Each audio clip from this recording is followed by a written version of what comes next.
Hey, thank you for being a part of our study today. We're still in chapter 33.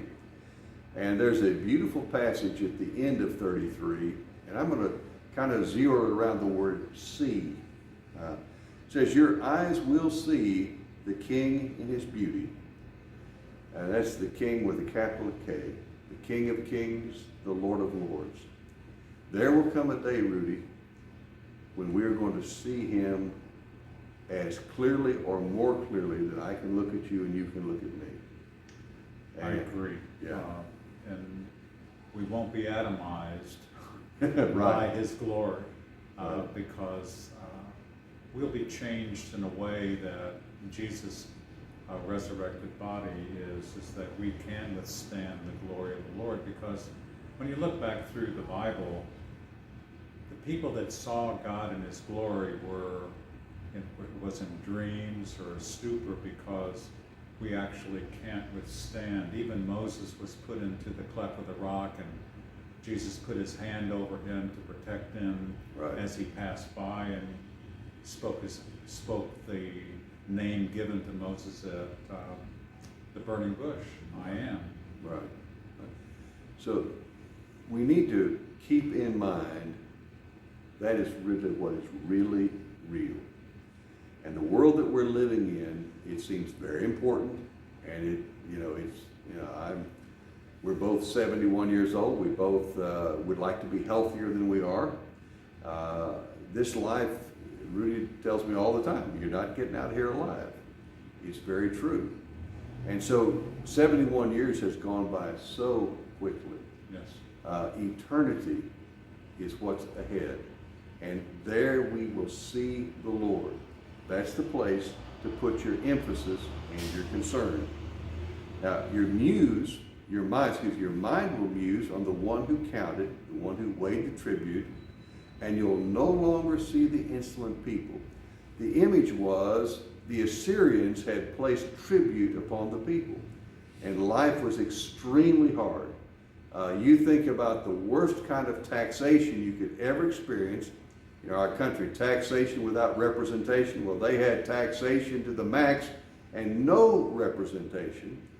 And he says, you're going to see a time when that's gone. That's good news for the people.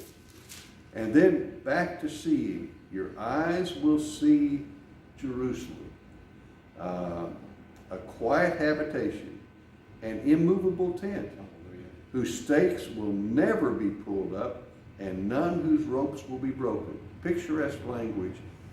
Talk to us about the New Jerusalem.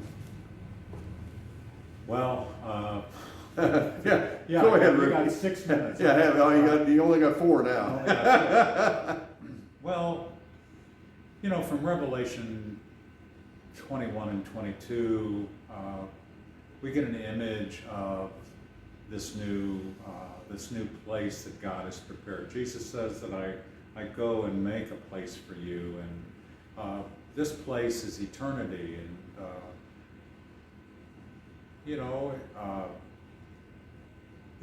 he is the light, is 7 times brighter than the sun and the moon. The sun and the moon are still there because when he created them, he said they were good. Nothing that's good is ever decreated, but they don't have the same importance to the next existence as they do to this existence. Right. So that city, of which we see him as king, but we also are able to peer somewhere and see others that have been separated from God for eternity, and that's kind of what it's being talked about here as far as fire is concerned. I don't think that we're going to look at that a lot, but they will be there nonetheless, because really life will be quite different than it is here.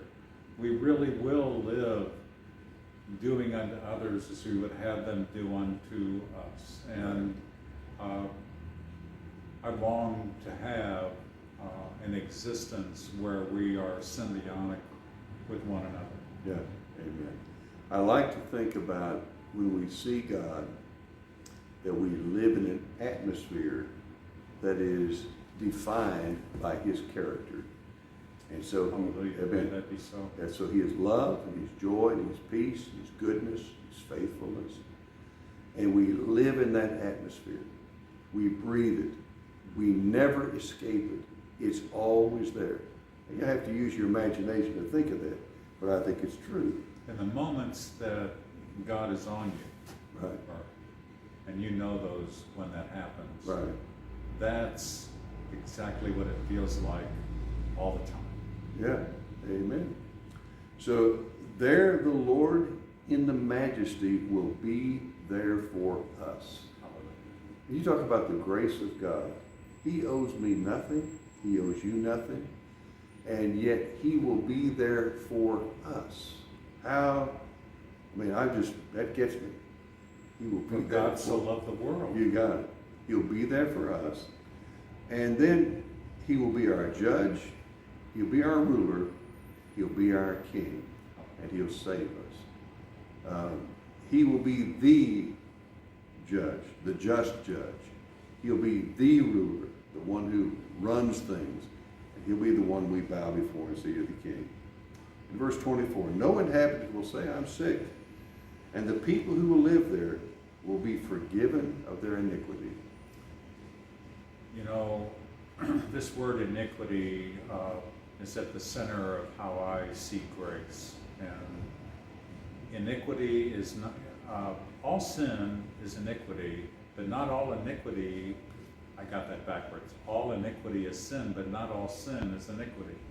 Because the sin that's iniquity is the sin that goes on in the rebellious thoughts of us. It becomes sin when it gets outside of our bodies. But this is telling us, and no inhabitant will say, "I am sick." The people who dwell there will be forgiven their iniquity. Leads you to believe that your rebellious thinking doesn't do you well. Absolutely. That's so true. But with this in mind, and this is the theme over and over and over again in Isaiah, trust God. Turn from your unrighteousness to what he says is good. You got it. Thanks so much for being a part today. God bless you, Rudy. Thank you for doing this with me. And I really enjoy it. I do too. God bless you. We'll see you tomorrow.